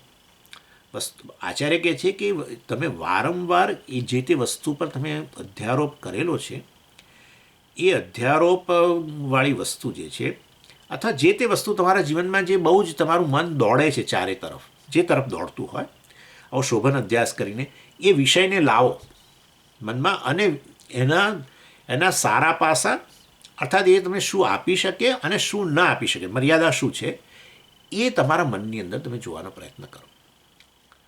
અને એ જેમ કે આપણે ઉદાહરણ હમણાં મેં તમને આ ધનવાળું આપી જ દીધું, એને લીધે હવે તમારા મનની અંદર તમે જાણતા જ હશો. આ તો ખાલી મેં તમને તમારા આ માનસ પટલ પર હું લાવ્યો. એવું નથી કે આ બધી વસ્તુ તમે નથી જાણતા કે ધન કોઈ આપે છે આ રીતે કોઈ સારા કાર્ય માટે ને હવે પોતાની પાસે કશું રાખતો નથી. હવે ગાંધીજી એનું એવું કહેવાતું હતું કે પોતાના ઘરેણાં એટલે મતલબ કે કસ્તુરબાના ઘરેણાં બધા એમણે આપી દીધા. તો એને કારણે એ ધન તમે વિચારો, સોના જેવી વસ્તુ, સોનું અત્યારે બહુ જ એની કિંમત ઘણી વધારે છે અત્યારના. તો હવે તો બધા દેશોની સરકારો અત્યારે સોનું ખરીદવામાં પડી છે. એનીવે એટલે સોનું હંમેશ માટે એક બહુ કિંમતી ધન ગણાય છે. પરંતુ કહેવાનો આશય છે કે આ રીતે વાસ્તવની અંદર એવું આપી દેવું અને કશું પોતાની પાસે ન હોય તો ગાંધીજી વાસ્તવની અંદર એ પછી એમનો આદર એના પ્રત્યેનો જતો રહ્યો ને ઉપરથી આદર એમનો વધ્યો, આવું કર્યું તારે. એટલે એનીવે ચાલો, એટલે કહેવાનો આશય છે મારો, ભગવાન આચાર્ય કહી રહ્યા છે દોષ દૃષ્ટ્યા મુહુર્મુ વિરજ્ય વિષય વ્રાતા. વિષય વ્રાતાને એટલે વિષયોનો જે સમૂહ છે એનાથી વિરજ્ય, એના વૈરાગ્ય પ્રાપ્ત કરો. એમાં આ કરો દોષ દૃષ્ટ્યા, અર્થાત એ શું આપી શકે, એ ખરેખર એનું વસ્તુલક્ષી મૂલ્ય શું છે અને કાલ્પનિક મેં અધ્યારોપ કરેલું મૂલ્ય શું છે, એની મર્યાદા શું છે, એ વસ્તુ તમે જુઓ તો તમે જે અધ્યારોપ કર્યો છે એમાંથી તમે જરૂર મુક્ત બની શકો. દરેકે દરેક વસ્તુનું એમાં વર્ચ્યુ પણ હોય છે અને એટલે કે એનો કંઈક ગુણ પણ હોય છે અને એની મર્યાદા હોય છે. ઇવન આ લોકો કહે છે કે સારામાં સારી દવાઓ આપણી ઇવન આયુર્વેદની દવાઓ જે હોય છે એમ આપણે બધું કહેતા હોય કે એમાં કોઈ સાઈડ ઇફેક્ટ નથી હોતી ને આમ તેમ, પરંતુ હવે એ જ લોકો બધા કહેતા થયા છે કે જે તે કોઈ પણ વસ્તુ, અરે ઇવન આપણા સામાન્ય ફ્રૂટ શાકભાજી આ બધી વસ્તુ આપણને લાગે બધું નિર્દોષ છે, સમજી દોષ વગરની વસ્તુ છે. આવું કોઈ દોષ વગરની વસ્તુ છે નહીં. એટલા માટે જ એ લોકો કહેતા હોય છે યોગ્ય માત્રામાં સેવન કરો, વધારે નહીં ને ઓછું એ નહીં ને વગેરે વગેરે. ચાલો, ઇન શોર્ટ આ રીતે જે તે વસ્તુ જે છે એને એ શું આપી શકે અને શું ન આપી શકે એ વસ્તુ જોવાનો પ્રયત્ન કરવો, એને કહે છે દોષ દૃષ્ટિ. અર્થાત તમને ધન એક ઘર બનાવી આપે, મકાન બની આપે, ધન મકાન બની આપે પણ ધન ઘર ન બનાવી શકે. હાલ આ તો બહુ સિમ્પલ વસ્તુ છે. મકાન બનાવી શકો, બધા જોડે રહેતા હોય પણ છતાંય ઘર જેવું ન હોય, બધા પોતપોતાની દિશામાં જતા હોય છે. એટલે ઘરમાં રહેતા હોવા છતાંય એક કૌટુંબિક વાતાવરણ નથી હોતું, એમ કહેવાનો આશય છે. ઘર એટલે શું? જેમાં કૌટુંબિક વાતાવરણ કે બધા સાથે બેસીને જમતા હોય, પ્રાર્થના કરતા હોય, આ કરતા હોય, તે કરતા હોય, બીજાની કાળજી લેતા હોય, બીજાને પ્રત્યે પ્રેમ દર્શાવતા હોય. આવું ઘણીવાર નથી જોવા મળતું. સાથે જ એક મકાનમાં રહેતા હોય બધા. એટલે ધન તમને મકાન આપી શકે. ધન કેન બાય હાઉસ, ધન કેન બાય હાઉસ નહીં, money can buy house, but money cannot buy home. એટલે આ વસ્તુ આ પ્રકારની છે જ, પ્રોવર્બ છે. એટલે આ રીતે ચાલો, એટલે એ રીતે વસ્તુને એનું શું પ્રદાન કરી શકે, શું ન પ્રદાન કરી શકે એ જોતા જાઓ તમે તો ધીરે ધીરે વધારાનો જે અધ્યારોપ કર્યો છે એમાંથી મન મુક્ત થતું જાય, મન વધારે વધારે વૈરાગ્ય પ્રાપ્ત કરતું જાય, મન વધારે સ્વસ્થ થતું જાય. મન હવે પેલું દોડી જતું હતું, આમ તમારી પરમિશન વગર દોડી જતું હતું બહાર, એ હવે તમને સહકાર આપવા. મન ચંચળ રહે બરાબર છે પણ તમને સહકાર તમે ઈચ્છો ત્યારે તમને સહકાર આપશે. પહેલાં સહકાર નહોતું આપતું તમને, કારણ કે એના રસનો વિષય ક્યાંક બીજે હતો. હવે એ રસનો વિષયમાંથી એ વધારાનો રસ એણે જે અધ્યારોપિત કર્યો તો એમાંથી મુક્ત કર્યો એમ. આવું જ પેલા માટે છે, દુઃખના વિષય માટે પણ આવું છે. એટલે એ પણ મેં તમને કહ્યું એ પ્રમાણે મન દોડતું હોય છે. દાખલા તરીકે કોઈ વસ્તુ તમે પહેલાં ઈચ્છતા હતા અને તમને ના મળી. આવું બને છે ને, ઘણી વાર વસ્તુ આપણે ઈચ્છતા હતા પણ ન મળી. હવે વસ્તુની જે ઈચ્છા કરેલી એ ખરેખર આપણે કદાચ અધ્યારોપ કર્યો હોય, એને સુખનું કારણ માનેલું ને ન મળ્યું આપણને, સલામત એનું શાંતિનું કારણ મળ્યું હતું ને ન મળ્યું, પરંતુ એ પોતે જ અધ્યારોપ હતો ને, અને એને કારણે આપણે હવે ન મળવાને કારણે દુઃખી થઈએ છીએ. એમ માન્યું કે ખરેખર મારા સુખ મારા જીવનમાંથી જતું રહ્યું, પણ ખરેખર એ પણ એક અધ્યારોપ જ હતો. ચાલો, એટલે એક આ વસ્તુ દુઃખનું કારણ માટે એક વસ્તુ એ છે કે જે તમે જેની બહુ તીવ્ર ઈચ્છા કરેલી એ તમને ન મળ્યું ને હવે માટે એ વસ્તુ દુઃખનું કારણ બન્યું. એકા અથવા એ વસ્તુ મળવાને બદલે બીજી વસ્તુ મળી તો એ હવે જે નવી વસ્તુ મળી એ દુઃખનું કારણ બને છે. તમે નથી ઈચ્છી પણ હવે એને પેલી બદલે પેલી વસ્તુ મળી. ઘણીવાર વ્યક્તિઓ બિચારા એક વ્યક્તિ સાથે લગ્ન કરવા ઈચ્છે, એને એમ થાય કે અમારાથી મારું જીવન વધારે સુખી થશે, એને બદલે એની સાથે ન થાય ને કોઈ બીજા સાથે થાય. હવે આ નવી આવનારી વ્યક્તિનો વિચારાને કંઈ દોષ ના હોય, પણ આ વ્યક્તિ હવે એને દુઃખનું કારણ માને. એટલે આવું બહુ ખરાબ થતું હોય છે બધું. એટલે લગ્ન જીવન પછી બહુ બરાબર સારું નથી ચાલતું, કારણ કે એને લગ્ન કરવા હતા બીજી જગ્યાએ અને એ ન થયા અને હવે બીજી કોઈ જગ્યાએ એને પછી કરવા પડે અને સમથિંગ. ચાલો, એટલે આ રીતે એક વસ્તુ છે જે પહેલાં આપણે ઈચ્છતા હતા એ ન મળ્યું તો દુઃખનું કારણ બને છે હવે એ વસ્તુ યાદ કરીને, અથવા તો એને બદલે જે મળ્યું માટે આપણે કોમ્પ્રોમાઇઝ કરવું પડ્યું વગેરેને કારણે એ દુઃખનું કારણ બને છે. અથવા કોઈક વસ્તુ આપણને મળેલી ભૂતકાળમાં પરંતુ જતી રહી, જેમાં આપણને બહુ જ રસ હતો અને મળીએ ખરી પણ જતી રહી, તો હવે એ યાદ કરીએ તો એ દુઃખનું કારણ બને. પણ આપણે યાદ રાખવાનું કે વાસ્તવની અંદર કોઈ વસ્તુ જતી રહી બહુ સુખનું કારણ હતું અને ગુમાવી માટે દુઃખનું કારણ બની છે, પરંતુ એ સુખનું કારણ છે એ પણ એ પેલો અધ્યારોપ હતો. એટલે ઇન શોર્ટ, દુઃખના કારણ તરફ જે મન દોડતું હોય છે એમાં પણ આ જ અધ્યારોપ રહેલો છે. એનીવે, એટલે આપણા જૂના પ્રકારના ફેલ્યોર્સ જે બધા હોય છે એ વાસ્તવની અંદર જે આપણને દુઃખનું કારણ બનતું હોય છે. ફેલ્યોર એટલે આપણે અસફળ બન્યા ને, કોઈ વસ્તુ જોઈતી હતી ના મળી ને એને બદલે બીજું મળ્યું ને કોમ્પ્રોમાઇઝ કરવું પડ્યું ને આમ ને તેમને, અથવા મળ્યું પણ ગુમાવવું પડ્યું ને વગેરે વગેરે. એટલે આ પ્રકારની આપણે હવે અસફળ થઈ ગયા એમાં, અને એને કારણે દુઃખનું જે કારણ બનતું હોય છે એ બધી વસ્તુમાંથી પણ આપણે આ રીતે મુક્ત થઈ શકીએ કે ખરેખર એ બધો અધ્યારોપ જ કરેલો હતો. કોઈકને સુખનું કારણ માનીને અધ્યારોપ કર્યો ને હવે એ ગુમાવી માટે દુઃખનું કારણ માનું છું વગેરે, એ વસ્તુ ખોટી છે. એટલે આ રીતે આનું નામ વૈરાગ્ય. અને આ અધ્યારોપમાંથી મુક્ત થવા માટે વારંવાર એ દોષ દૃષ્ટિ, અર્થાત શું આપી શકે શું ના આપી શકે, પ્રત્યેકનું મૂલ્ય છે એ જોવાનો પ્રયત્ન કરું. શું મૂલ્ય છે એનું? કોઈ વસ્તુ મૂલ્યવિહીન છે નહીં આ જગતની અંદર. વૈજ્ઞાનિકો શોધી રહ્યા છે, વૈજ્ઞાનિકો શોધી કાઢ્યું છે અને હજુ તો શોધે છે કે એક વસ્તુનું મૂલ્ય છે. રેતીનું મૂલ્ય છે ને ઘાસના તણખલાનું મૂલ્ય છે ને બધાનું મૂલ્ય છે. અને દરિયાના પાણીમાં થતી પેલી શેવાળ, જે તીવ્ર ગંધ આપણને શેવાળને અડીએ તો આપણને ચિતરી ચડે એવું લાગે, પણ એ શેવાળમાંથી દવાઓ બનાવે છે. ઇન શોર્ટ કહેવાનો સ્પાયરોલિના કરીને હવે તો બધું કેટલું હશે તો બધું કેટલું કરશે સોચશે આ લોકો.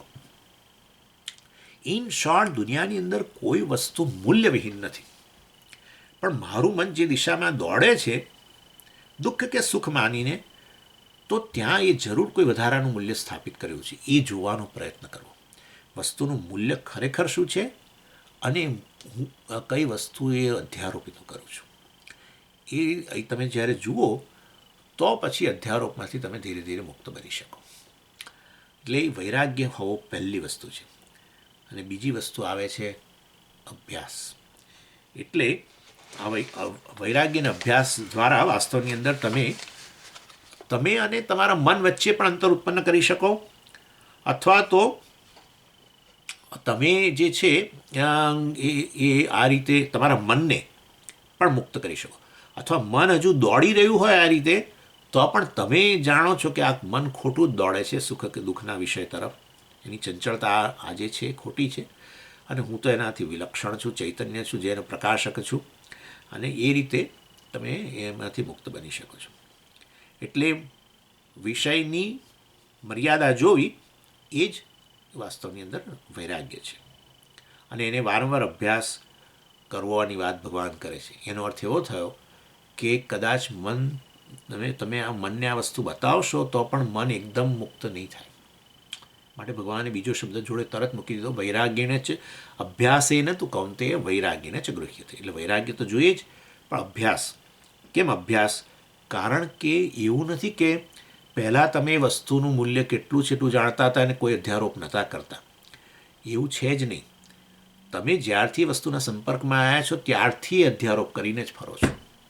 મેં તમને કહ્યું એટલે જેમ કે નાનપણથી જ આપણા મનની અંદર ઠસી જ ગયું છે કે ધન જ સૌ જીવનનું સર્વસ્વ છે એમ, એવું ઠસી જ ગયું છે.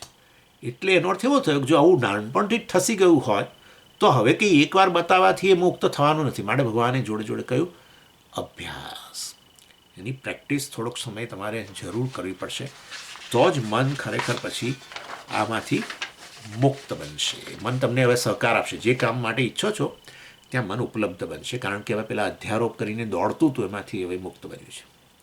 અને છેલ્લે તમને ઉદાહરણ આપી દઉં. આ બધા લોકો હંમેશા આવું દુનિયાની અંદર જે તે દેશની અંદર આ બધા પેલા આપણા બધા એન્ટિક વસ્તુઓ હોય છે ને, પ્રાચીન બધા કલાવશેષો બધા, જેમ કે પેલી મૂર્તિઓ વગેરે અને એવી બધી ઘણી વસ્તુઓ કે ભાઈ આ બધું એન્ટિક 3000 વર્ષ જૂની મૂર્તિ છે, 5000 વર્ષ જૂની કલા છે. મતલબ કે મૂર્તિ કલા જ કહેવાય ને, આર્ટ જ કહેવાય. કોઈ કે બનાવી તો અને પછી એનું ઓક્શન, એની હરાજી થાય. અને હરાજી થાય ને એમાં તમે તો જાણો છો વસ્તુ કે એની શું કિંમત હોય. ઓહો, આ બધું સમાજ ઊભું કરેલું છે. વસ્તુ 5000 વર્ષ જૂની છે, કાંસામાંથી બનેલી છે, અને એમાંય કાં તો એનો કાન તૂટી ગયો હોય કે આના પર કેટલાય ડાઘા પડી ગયા હોય, અને કાંસું હોય તો કાંસું તો દેખાય જ નહીં, એટલું કાળું બધું પડી ગયું હોય.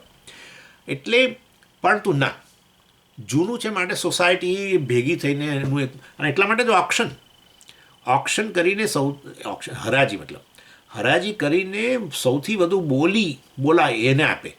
આપણને થાય કે એ વસ્તુ ખરેખર એટલી કિંમતી છે.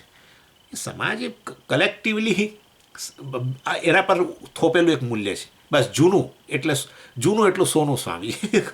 એવું જરૂરી નથી. કાંસાની વસ્તુ જે છે, એક મૂર્તિ, એની કાંસાની જે કિંમત હોય એટલી કિંમત હોય, પરંતુ આ રીતે જૂનાના બહાના હેઠળ સમાજ એના પર મૂલ્ય સ્થાપિત કરતું હોય છે. ચાલો, એના કારણે શું થયું છે ખબર છે? જ્યાં પેલા કે ને લોભિયા હોય તો ધૂતારા ભૂખે ના રહે, એના જેવી સ્થિતિ થઈ છે. હવે તો અત્યારની બનેલી કાંસાની મૂર્તિને આ લોકો અમુક ટ્રીટમેન્ટ આપે છે, ઓક્સિડાઇઝ કરે. એટલે ઓક્સિજનના સંપર્કને કારણે જ કાળું પડી જતું હોય છે ને બધું. એટલે એવી કાંસાની ફ્રેશ મૂર્તિ બનાવે અને એને આ રીતે ઓક્સિડાઇઝ કરે, ટ્રીટમેન્ટ આપીને એને આવી એમ કાળી જેવી બનાવી દે. એકાદ કાન પછી એનો તોડી નાખે અને એના પર અનેક કાપા પાડી દે આમાં,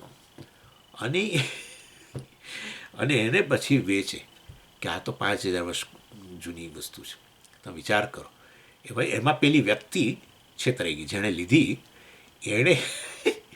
એણે પેલા પર અધ્યારોપિત કર્યું. શેનું મૂલ્ય અધ્યારોપિત કર્યું કે આ તો બહુ જ જૂનું, બહુ જ કિંમતી. અને પછી અધ્યારોપ કરીને પછી મન હવે એને ઈચ્છી રહ્યું છે, એટલે હરાજીમાં એ હાજર રહ્યો કે આ તો મારે લેવું જ છે, આ તો અત્યંત કિંમતી વસ્તુ છે ને મારે તો જોઈએ જ. એના મનની અંદર એ મૂલ્ય છે. બહાર તો પેલી કાંસાની મૂર્તિ હમણાં જ બનાવેલી કોઈ કે, પરંતુ એણે અધ્યારોપિત કર્યું કે અત્યંત કિંમતી છે.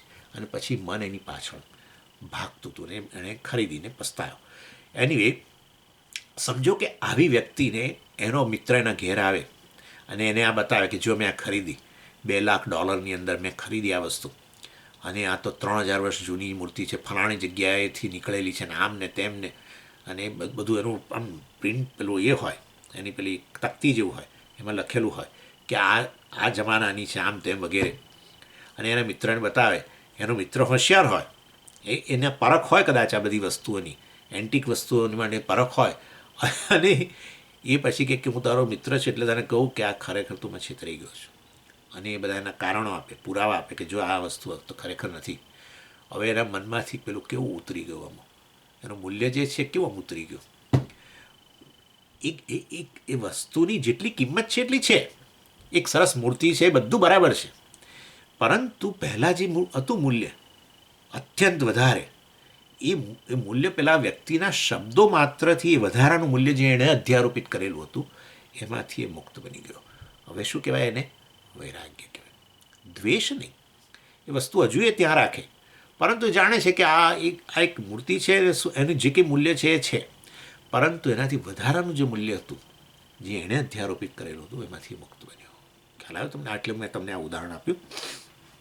અને હવે આવી વ્યક્તિને પછી ફરી પાછું ક્યાંક હરાજી થતી હોય અને એમ કે હવે તો બી 8,000 વર્ષ જૂની મૂર્તિ મળી છે અમને ભારતમાંથી, આમ તેમ, અને બધા 500 લોકો ભેગા થયા હોય અને એ બધા જ આમ બોલતા હોય, હવે હું તો $25,000 વધારે આપી દઈશ ને પેલા આમ કે ના હું $30,000 વધારે આપીશ, બધા બોલતા હોય ને એ પેલો હાજર રહ્યો ખાલી, ત્યારે એના મનની અંદર શું તમે કલ્પના કરો કે આ બધા જ લોકો વધારાનું મૂલ્ય સ્થાપિત કરીને વાસ્તવની અંદર પછી એ વસ્તુની તીવ્ર ઈચ્છા રાખતા હોય છે.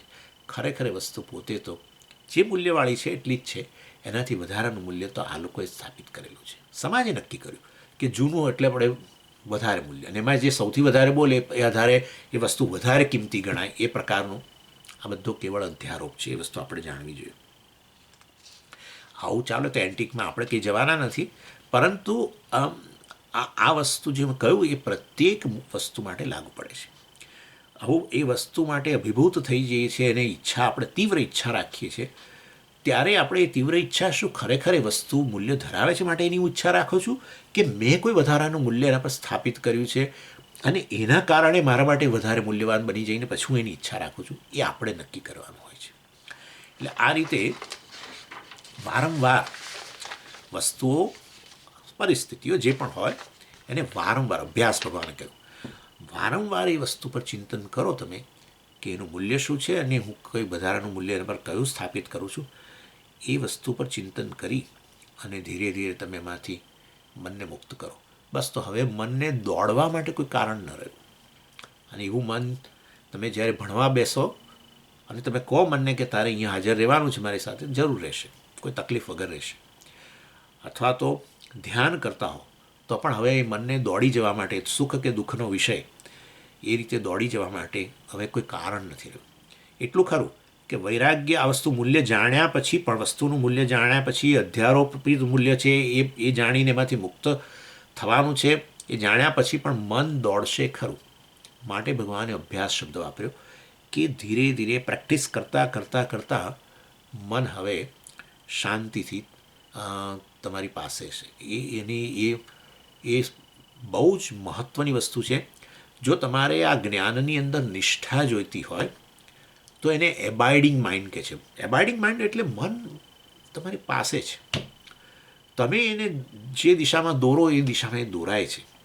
આવું મન વગર આ જ્ઞાનમાં નિષ્ઠા આવવી અઘરી છે. કારણ કે જ્ઞાન પ્રાપ્ત કરી લીધું આપણે બુદ્ધિમાં, પરંતુ આપણે હજુ હું બ્રહ્મ છું કે વસ્તુ હજુ આપણને એમ લાગતું નથી. કારણ કે ધ્યાનમાં સ્વામીજી કહે છે ધ્યાન કરો, પણ ધ્યાનમાં બેસું છું મન સ્વામીજી દોડે છે. એટલે હા, આ વસ્તુ નથી, વૈરાગ્ય નથી. મન અમુક વસ્તુઓની તીવ્ર ઈચ્છા હજુ કરી રહ્યું છે અને એને માટે મન માટે એ વસ્તુ અત્યંત કિંમતી છે, જે કિંમત ખરેખર એમાં છે નહીં, એવી કિંમત મૂકીને પછી એ તરફ દોડ્યા જ કરે છે. એટલે વૈરાગ્યને અભ્યાસ, એટલા માટે ધ્યાન યોગની અંદર ભગવાને ચર્ચા કરી કે વૈરાગ્ય અને અભ્યાસ હશે તો તમારું ધ્યાન સફળ થશે, એ વગર શક્ય નહીં બને. માટે ભગવાન અર્જુને કહ્યું કે હું આ ભગવાન આપે તો સુંદર યોગ, આ જ્ઞાન વગેરેની ચર્ચા કરી, પરંતુ ચંચલત્વા સ્થિતિમ સ્થિરામ, મારું મન તો અત્યંત ચંચળ છે, માટે આ સ્થિર થતું નથી આ જ્ઞાનની અંદર. ભગવાને કહ્યું અસંશય, તારી વાત સાચી છે, પરંતુ વૈરાગ્યને અભ્યાસેને તો કૌંતે વૈરાગ્યને ચ ગૃહ્યતે. એટલે એટલું યાદ રાખવાનું, અભ્યાસનું કારણ મેં તમને કહી દીધું કે કંઈક એક ભૂલ કરેલી છે એવું નથી. આ ભૂલ એટલે ઘણીવાર શું થાય કે આપણે જાણતા હોઈએ પણ છતાંય કોઈક વાર તમો ગુણને કારણે કે કોઈ પ્રકાર, એટલે હવે એક ભૂલ થઈ જાય એવું નથી. આ મૂલ્ય તમે જે વધારાનું મૂક્યું એ એવું નથી કે પહેલાં તમે બરાબર વસ્તુનું જેટલું મૂલ્ય છે જાણતા હતા અને હવે તમે કોઈ કારણસર તમે એનું વધારાનું મૂલ્ય મૂકવા પડે, એવું નથી. આ જો હવે એક નાની ભૂલ થઈ હોય તો તમે એકવારમાં પછી સુધારી લઈ શકો, પરંતુ આ તો આપણે નાનપણથી જ આ રીતે કેટલી બધી વસ્તુ એવી છે જેના પર આપણે વધારાનું મૂલ્ય આ રીતે મૂકેલું છે. અને એટલે આપણા ઉછેરની સાથે આવેલી વસ્તુ છે, એટલે આપણા સ્વભાવમાં જ જાણે આવી ગયું છે હવે તો. અને માટે અભ્યાસની જરૂર પડે છે. અભ્યાસ એટલે આ પ્રકારની પ્રેક્ટિસની જરૂર પડે છે, અને વારંવાર આમાંથી દોષ દર્શન કરીને. એટલા માટે શંકરાચાર્યજીએ પણ ત્યાં મુહુર્મુહુ શબ્દ વાપર્યો, વારંવાર. એનું કારણ આવું છે કે એક વન ટાઈમ મિસ્ટેક જેવું નથી આ. એટલે આ પ્રકારના મૂલ્ય, સફળતાનું મૂલ્ય, કે આ પ્રકારે જગતની અંદર સુખના દર્શન, કે અથવા તો મારી કિંમત શેના દ્વારા છે, સેલ્ફ વર્થ, હું વધારે સ્વીકાર લોકો મારો ક્યારે કરશે, જો હું આ વસ્તુ મેળવી લઈશ તો, જો હું હજુ આ મેળવી લઈશ તો મારી લોકો વાહ વાહ કરશે, લોકોમાં સમાજમાં મારું એક સ્થાન થશે, અને તો લોકો મારો સ્વીકાર કરશે, હું મારો સ્વીકાર કરીશ. આ બધી વસ્તુ આપણે આમ નાનપણથી જ જાણે લઈને ઉછરેલા છે. અને એ રીતે, અર્થાત મારો સ્વીકાર હું ત્યારે જ કરી શકું કે લોકો જ્યારે મારો સ્વીકાર કરે. આ વસ્તુ તો એટલી બધી કોમન થઈ ગઈ છે. મારે મારો સ્વીકાર કરવો હોય તો, અર્થાત મારે મારો આદર કરવો હોય તો મારે જગતના લોકોનો આદર પ્રાપ્ત કરવો જોઈએ. આવું મારા મનની અંદર ગોઠવાઈ જ ગયું છે. અને જગતના લોકો શેનો આદર કરે છે? જગતના લોકો તો સિદ્ધિઓનો, ધનનો, આ તેનો એનો આદર કરે છે. તો માટે મારે મેળવવું પડશે. એ મેળવીશ તો લોકો મારો આદર કરશે, તો હું મારી જાતનો આદર કરીશ. આ પ્રકારનું એક ખોટું મૂલ્ય નાનપણથી જ છે. એવું નથી કે તમે એક દિવસ કંઈક આવું તમારા મનની અંદર સવારે ઉઠ્યા ને આવું આવી ગયું. પહેલાં બધું બરાબર હતું. આ વસ્તુ રહેલી જ છે. અને માટે ભગવાને કહ્યું કે અભ્યાસ, વારંવાર અભ્યાસ. જે કંઈ આ દુનિયાવી વસ્તુઓ છે, ભૌતિક વસ્તુઓ છે, એ કેવળ ભૌતિક વસ્તુઓથી આપણો અહંકાર જે છે સંતોષાતો હોય છે. અહંકારનો સંતોષ એ આત્મસંતોષ નથી. કારણ કે અહંકાર, આત્મા અહંકાર નથી, જીવ નથી. આ બધો સંતોષ ધનના થકી, માનના થકી, કે કોઈ આપણી બીજી સિદ્ધિઓ, ભૌતિક સિદ્ધિઓ થકી કેવલ ગ્રેટિફિકેશન, અહંકારના સ્તરે એક સંતોષ ઉત્પન્ન થતો હોય છે. પરંતુ અહંકાર પોતે મર્યાદિત હોવાને કારણે એ સંતોષ હંમેશ માટે ટકતો નથી વાસ્તવની અંદર. અને માટે વળી પાછી વધારે આપણે ડિમાન્ડ કરતા હોય છે. ખરેખર અહંકાર તો મિથ્યા જ છે. આનો એક વધારાની વસ્તુ મેં તમને કહી, અહંકાર નામની કોઈ એન્ટિટી જ નથી. અને ખરેખર જે હોય વ્યવહારના સ્તરે અહંકાર, એ પણ વાસ્તવ હું ખરેખર નથી. અહંકાર તો એક વ્યવહાર માટેની વસ્તુ છે. હું તો સચ્ચિદાનંદ છું, પૂર્ણ છું. અને માટે એ જાણીને જે સંતોષ, આત્મસંતોષ પ્રાપ્ત થાય, એ કદી જાય નહીં. ચાલો. અને આ રીતે આ જે છે, આમ સોરી, એટલે વાસ્તવની અંદર આ વૈરાગ્ય અને અભ્યાસથી આપણે જીવનની અંદર આ વસ્તુ પ્રાપ્ત કરી શકતા હોઈએ છીએ. માસ્ટરી ઓફ ધ માઇન્ડ, મનનું પ્રભુત્વ. પ્રભુત્વ એટલે મનને આપણે અનુકૂળ બનાવવું, આપણા આ ધ્યેયની અંદર અનુકૂળ બનાવવું. એના માટેનો ઉપાય આ, અને ધ્યાન માટે પણ અનુકૂળ બનાવવું, જ્ઞાન અને ધ્યાન બધા માટે અનુકૂળ બનાવવું. એના માટે ભગવાને આ ઉપાય આ ધ્યાન યોગની અંદર આપ્યો. અને આ સાથે આપણે આ જે ટૉપિક છે પૂરો કર્યો. આ છેલ્લા થોડાક જે શ્લોકો છે એનો સાર મારે આપવાનો છે, પછી જ્યારે ભેગા થઈશું ત્યારે. ઓમ પૂર્ણમદ પૂર્ણમિદમ પૂર્ણાત પૂર્ણમુદચ્યતે પૂર્ણસ્ય પૂર્ણમાદાય પૂર્ણમેવાવશિષ્યતે. ઓમ શાંતિ શાંતિ શાંતિ. હરિ ઓમ શ્રી ગુરુભ્યો નમઃ. હરિ ઓમ.